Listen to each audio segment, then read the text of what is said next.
Assalamualaikum warahmatullahi wabarakatuh. Ibu, bapak, hadirin pemuda-pemudi sebangsa setanah air dimanapun kalian berada.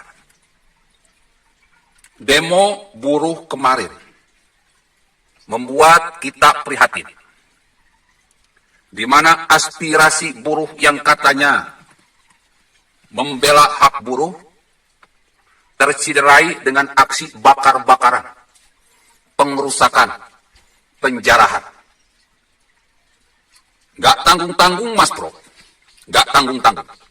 20 halte bus busway rusak, dibakar. Hingga kita bertanya-tanya, ini yang demo buruh atau bukan? Ini yang demo mahasiswa atau bukan? Ini yang demo pelajar atau bukan? Atau jangan-jangan yang demo ini mahasiswa bayaran, buruh bayaran, pekerja bayaran? Karena kalau buruh yang benar, mahasiswa yang benar, pelajar yang benar tidak akan melakukan pengerusakan, pembakaran, penjarahan. Atau mungkin pula yang buruh itu adalah para preman yang dibayar untuk merusak, agar suasana chaos, amburadul, acak-acakan, kacau balau. Yang paling mengerikan, TNI yang seharusnya berada di baris terdepan, menghadang para pendemo radikal ini. Malah TNI terlihat sekali mendukung radikalisme yang dilakukan oleh para pendemo. TNI terlihat sekali dalam kamera diam. TNI terlihat sekali seperti cheerleader, tersenyum, tertawa, angkat jempol, bahagia. Ini sebuah ironi dan sangat menyedihkan. Orang sudah tidak lagi punya rasa malu berbuat kejahatan, berbuat kezoliman.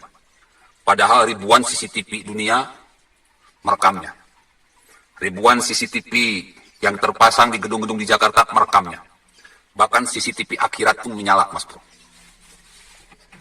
Yang kedua, demo tersebut adalah hal yang sangat lucu sekali.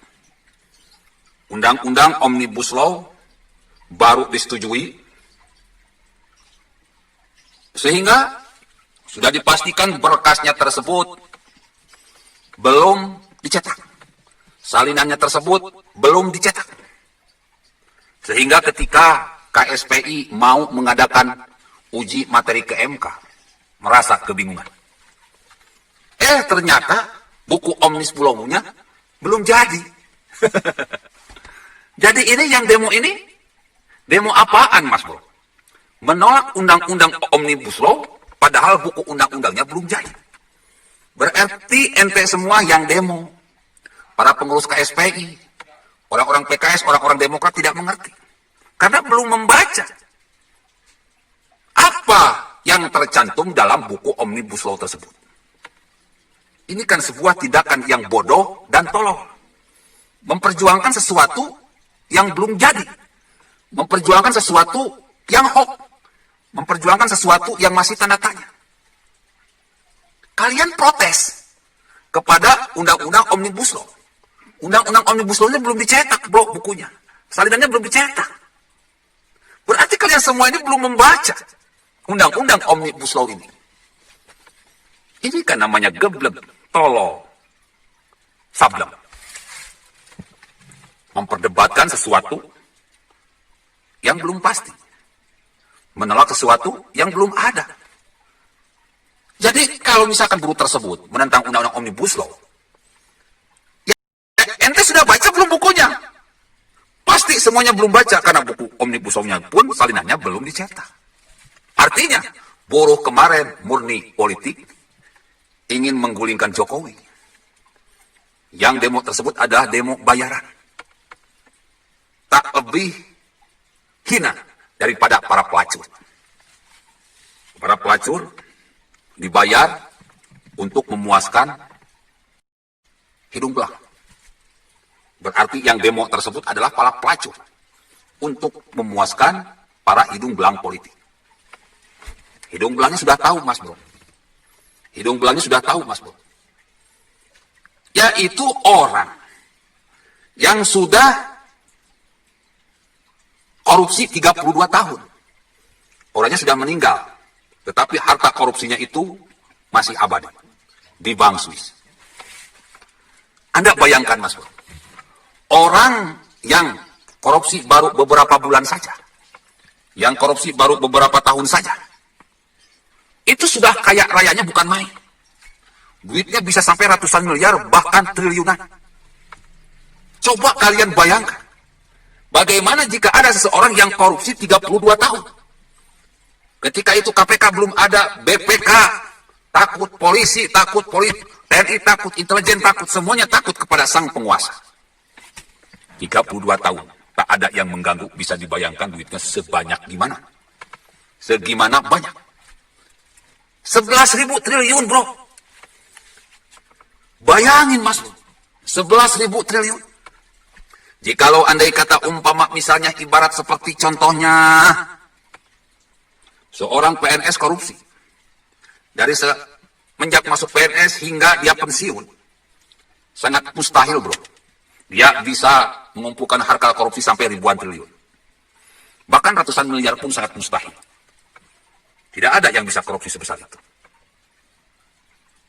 Jadi demo ini, permasalahannya ini bukan masalah buruh.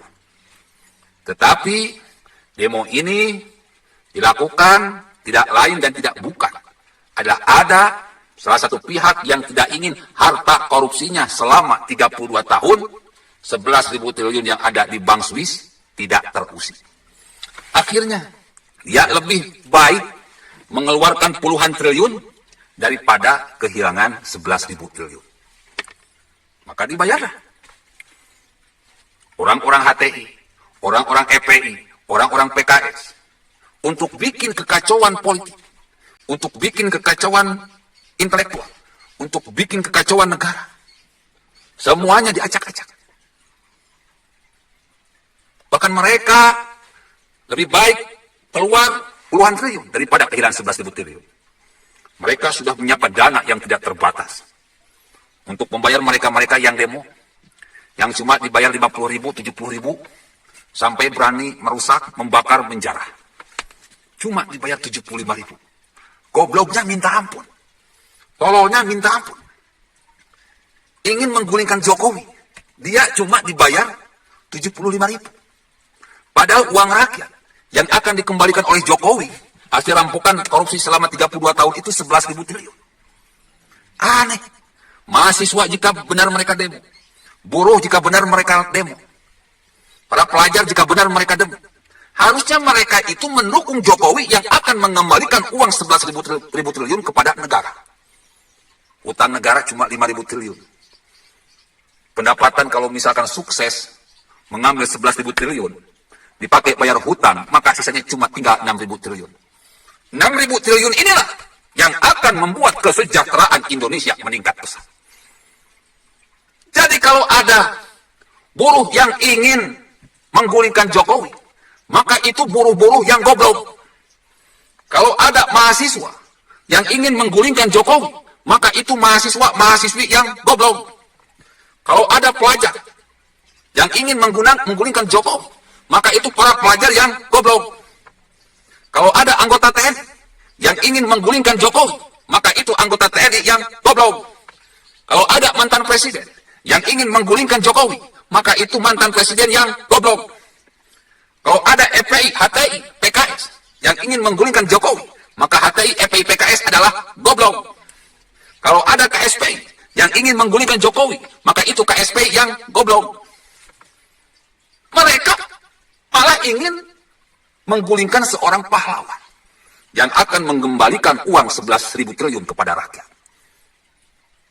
Sementara orang pihak yang benar-benar berperan sebagai maling, mendapatkan warisan hasil maling selama 32 tahun, malah dibela. Karena diberi uang 75.000 sekali demo. Gak masuk akal, bro. Kalian ingin sejahtera, tetapi yang kalian bela koruptor. Kalian ingin punya kerja, tapi yang kalian bela orang-orang yang selama ini maling duit rakyat selama 32 tahun. Kalian ingin hidup makmur, tetapi yang kalian bela bajingan.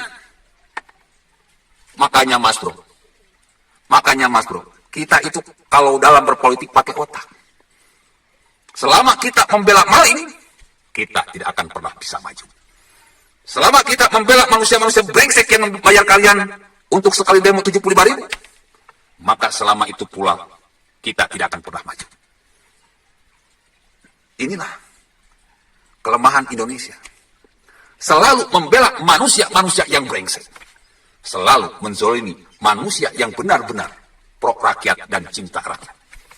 Jokowi ingin mengembalikan uang 11.000 triliun ke tangan rakyat. Malah kalian hujat, kalian caci maki. Tetapi mereka yang membayar kalian yang sudah merampok uang rakyat 11.000 triliun selama 32 tahun.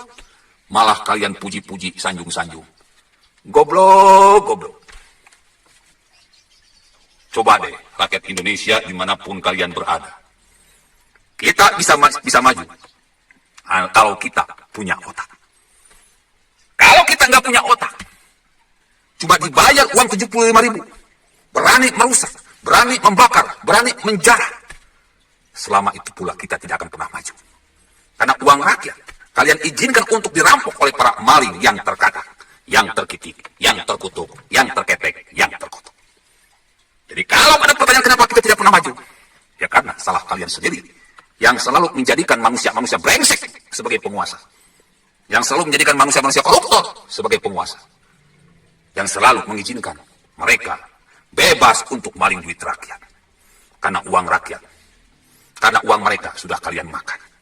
Na'udzubillah, summa na'udzubillah. Wahai rakyat Indonesia dimanapun kalian berada, sadar Mas Bro, sadar. Yang demo itu orang-orang bayaran. Kalau ada mahasiswa yang demo, mahasiswa bayaran. Kalau ada yang guru yang demo, para guru bayaran. Kalau ada para pelajar yang demo, itu pelajar bayaran. Mereka bukan sedang memperjuangkan Omnibus Law, tetapi mereka sedang membela para maling duit rakyat 11.000 triliun. Bohong kalau mereka sedang memperjuangkan buruh. Suku Jokowi dan pemerintahannya sedang memperjuangkan buruh. Di tengah pandemi ini, hampir semua negara minus perkembangan ekonominya. Australia, Amerika, Malaysia, Brunei, Arab, semuanya dalam keadaan minus. Gara-gara COVID ini semua negara ekonominya berantakan. Untuk menstabilkan perekonomian, maka dibutuhkan investor-investor yang mampu membuka usaha di negaranya masing-masing. Jika banyak investor, perusahaan banyak berdiri, akan menyerap lapangan kerja yang banyak, sehingga kesejahteraan meningkat. Untuk mendapatkan investor tersebut, itu saja setiap negara akan bersaing. Akan memilih tempat yang aman, tenaga buruh yang murah, bahan baku yang murah, surat perizinan yang gampang. Di dalam ajang persaingan merebut investor ini, maka dibuatlah yang disebut Omnibus Law untuk mempersingkat perizinan. Ujung-ujungnya untuk kesejahteraan rakyat. Kalau investor berhasil kita tarik, banyak lapangan pekerjaan yang berdiri, banyak perusahaan yang berdiri, maka akan menyerap tenaga kerja yang banyak. Ya kalau kurang-kurang dikit wajar Mas Bro. Karena yang namanya kita beli barang, kalau diibaratkan, pasti ingin yang bagus, ingin yang murah. Investor seperti itu.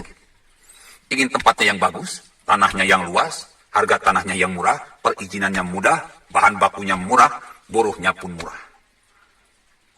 Demi persaingan tersebut adalah hal yang wajar. Anggap aja sedekah Mas Bro, kurang-kurang dikit.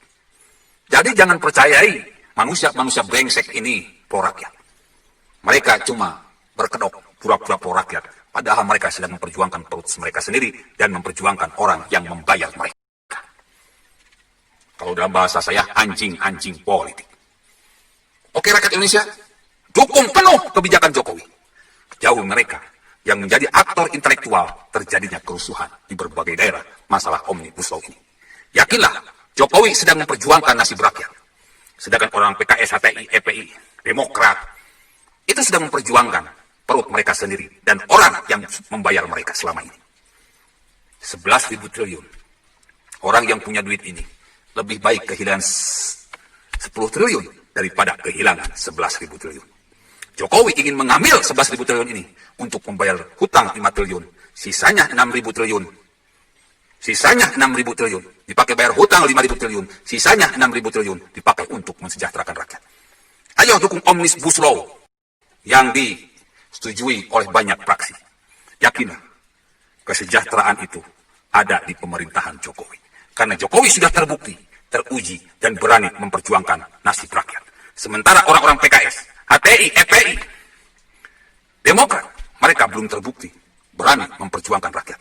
Mereka semua hanyalah anjing-anjing bayaran yang memang dibayar untuk mengacaukan negara ini. Agar uang 11.000 triliun tidak disita negara. Yang punya duit lebih baik kehilangan 1.000 triliun daripada harus kehilangan 11.000 triliun. Waspadalah, demo-demo ke depan akan semakin banyak. Karena yang punya duit akan terus membiayai dan tidak akan membiarkan uang 11.000 triliun disita negara. Cerdaslah wahai negaraku. Cerdaslah wahai rakyatku.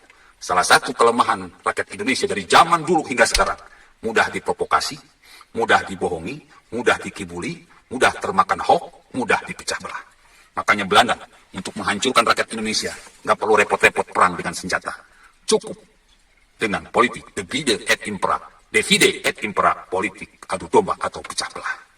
Bila itu topik walidayah. Wassalamualaikum warahmatullahi wabarakatuh.